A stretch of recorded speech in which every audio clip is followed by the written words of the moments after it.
Yes, dagdag po sa update natin, ipapakita ko sa inyo mga kaibigan yung before and after po ng pagpipintura dito po sa kabaan ng Recto.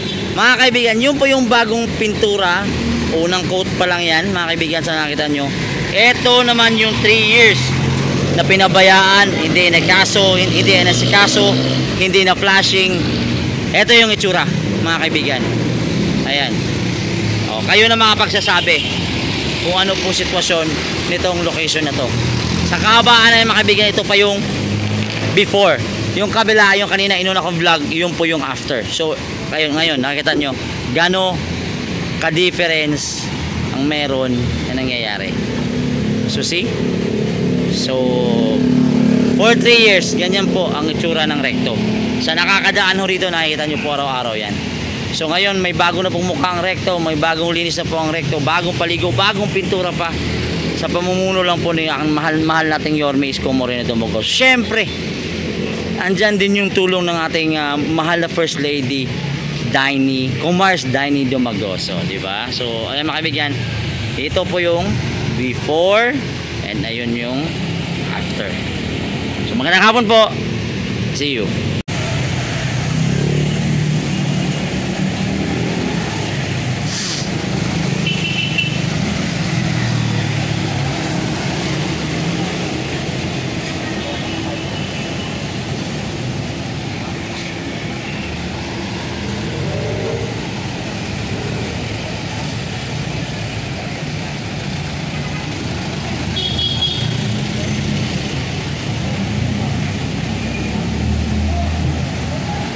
Yes, magandang hapon mga kaibigan. This is Channel Riots. Ito ang ating good vibes balita ngayong araw nito mga kaibigan. Dahil dito tayo sa may Recto sa lungsod po ng Maynila mga kaibigan. At napakasaya nitong araw to. Bakit magandang balita ito mga kaibigan? Dahil meron naman pong nag-sponsor o walang tos gasto mga kaibigan. Libreng libre. Mas maliwanag pa sa sikat ng araw mga kaibigan. Nandito po ang ating mga kababayan na nagpipintura dito po sa may Recto Avenue. Libre po ang pintura dito ng Boysen. Ayan mga kaibigan. So nakita niyo mga kaibigan, ganda ng kulay. So tanongin natin si Boss Harvey. Boss Harvey, magandang hapon sa'yo. Ayan, Boss Harvey, dito tayo. Boss Harvey, dali tayo dyan. May ad ba tayo? Dala pa tayo sa ospital dyan malapit. Boss Harvey, totoo bang walang tos gasto? Bali ano po, totoo po, sponsorship po ito ng Boysen. Ito po yung initiatibo ng Lungsod ng Maynila. Kasama po ang Boysen Page Philippines po. Sponsoran po nila itong kalagitnaan po ng LRT, yung landmark po. Okay. At hindi lang po ito, simula pa lang po ito. So saan to aabot? Hanggang saan to? Simula Arpapa po hanggang Vito Cruz. Ang haba nito. Opo. So ilang araw to matatapos sa tingin mo? Pag gano'n naman po, kapag nag-full dust na kami, kaya naman po kami sa isang ano. So Boysen, baka naman, thank you. Simula pa lang ito, kasama po sa mga proyekto ng Boysen, pagpapalaga rin po ng pintura po ng Manila Zoo, Hospital ng Maynila. At yung dalawang papubliko nating sementeryo, alagaan din po nila ang Manila North Cemetery at South Cemetery. So, kabuuhan ng Manila Zoo, kanila pipinturahan, libre yun. Yung perimeter wall po, pati yung mga maintenance po sa So baka itong kalsada, yung mga linya sa kalsada, baka naman din. Try din po natin po. Unahin po natin matapos ko lahat po. Na may mihasa, no? Akala mo. Mga tulay din po. Mga tulay din po. Pipinturahan din ng Boysen. Ayan. Yung labos nila, underpass. Yan, Quezon. Lerma, Quiapo, underpass. Yan. Ayan po si... Kaya po, almost 3 years na po hindi nagagalaw. Pinapipinturahan. So, for 3 years, hindi na paliguan at hindi na pagandahan tong mga center islands natin. Tsaka ibang facilities natin. So, anong nangyari kasi? Siguro, so, ayaw ni Boysen mag-donate doon. Hindi naman po, hindi naman. Actually, baka may umaharang lang. Maswerte po tayo sa inisyatibo nila Engineer Andres. Yes, sila Engineer Andy Santa po at lalo po si may asawa po ni Mayor Isko na tumulong din po. Si Ma'am Daini. Yes. Oy, Ma'am Daini, thank you Tumulong po ang Boysen po sa Maynila. Ang galing. So, ngayong araw, ito palang kahabaan ng Recto ang tinitira ninyo. Hanggang Arpapa po. So, bukas, continuous. So matadaanan itong Blooming Tree, tama? Opo, diretso Oo, po yan. dire-diretso. Ang haba nito. Ang haba nito. Tapos ito, saka tayo magpapatuloy sa Lagos Silag papuntang Bitbus. Medyo Oo. malinis pa yun eh. Mm. Talaga napabayaan yung area na po. Ang area ng recto. Sa Rizal, ganun din. Opo, ang Alright mga kaibigan, si Boss Harvey Giray mga kaibigan. po Oo. sa Boys and Paint Philippines. Thank you po again, Boys and Paint Philippines. Thank you po sa inyong suporta. Walang tos gas, libre ho. That's right. Napakinggan nyo po ng maayos, libreng-libre ho. Ayan. So mga kaibigan, hanggang Arpapa daw to, hanggang pabalik ng kabilang area papunta naman ng City Hall. So ibig sabihin mga kaibigan, ang daming pintura magagamit nito, left and right po ito. Grabe naman. Sana na all. Oo. Thank you again, Yorme Esco, Vice Mayor Chi, Engineer Andres, sa lahat po ng department heads sa tulungan para maabot ito. Si Ma'am Daini, si Commerce Daini. Thank you daw sa tulong, sabi ni Boss Harvey. At ito yung na-implement. Grabe talaga. Iba talaga si First Lady Commerce Daini Magoso. Talagang bilis kilos mga kaibigan. Sobrang bilis kilos. Ay, ang sarap pakinggan, no? Napaka good news, napaka good vibes talaga yung ganito, no? Alam mo yung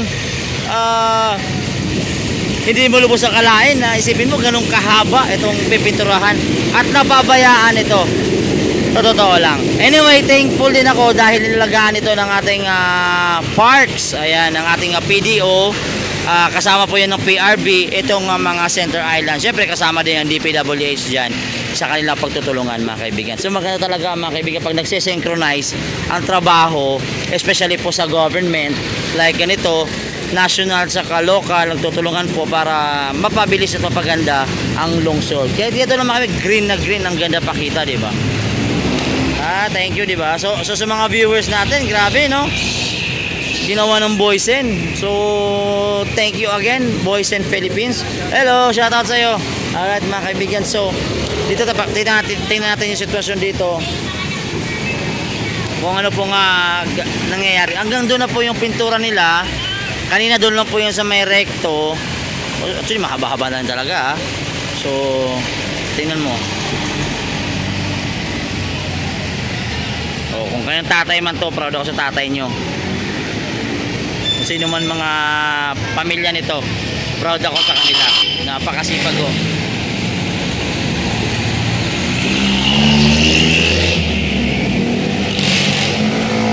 Yes, sobrang galing ng ating mahal na Yorme Esco Moreno. Kusang lumalapit yung mga nagsusponsor sa kanya. Wala talagang kang eme-eme, dire-diretso na. Ayan mga kaibigan, sa tatanong, pipinturahan po yan lahat. Nakikita nyo. Ayan o, kaibigan natin yan o.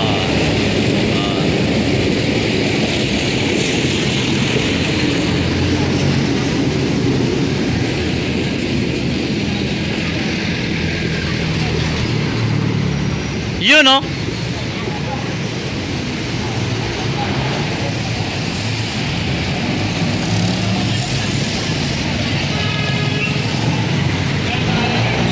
Channel Reds.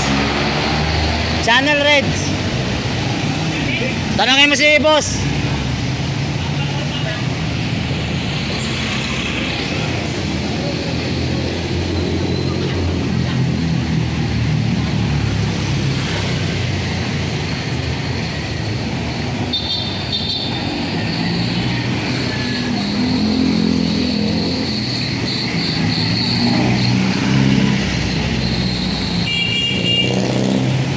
So yan po yung output mga kaibigan sa nakita nyo.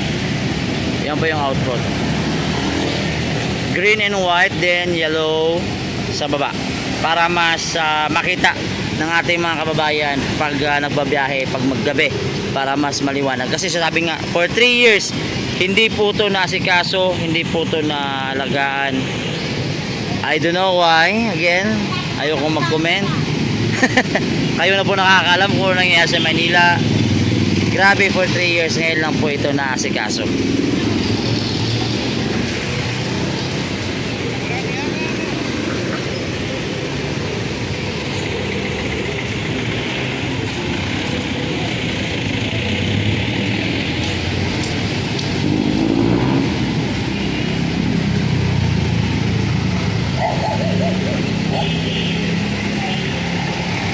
Pero sana no, may request din ako sa animals, no, sa animals, sa ating tagapangasiwa ng mga ating mga hayop sa kalsada.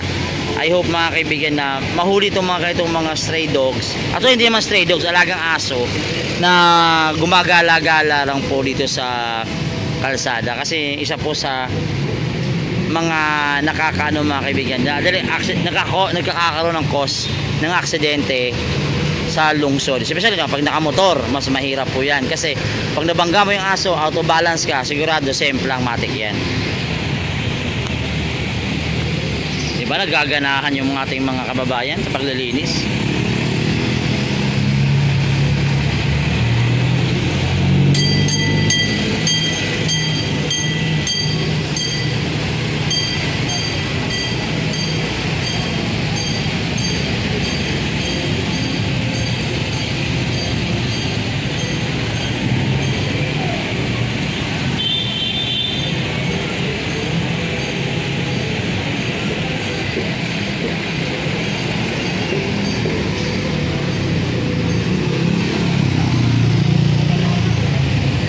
Ayan, thank you din kay Boss Harvey. Boss Harvey,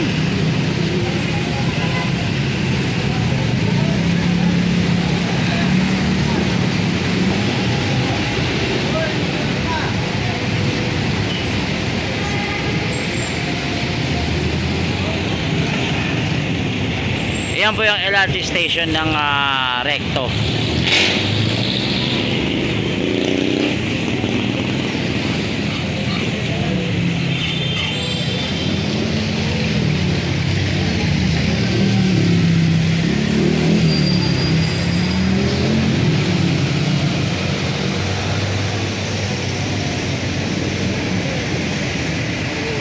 Alright mga kaibigan, this is Social Reds. Ito po yung balita natin ngayong hapon. Magandang hapon po sa inyo. Mag-ingat po tayo. God first po.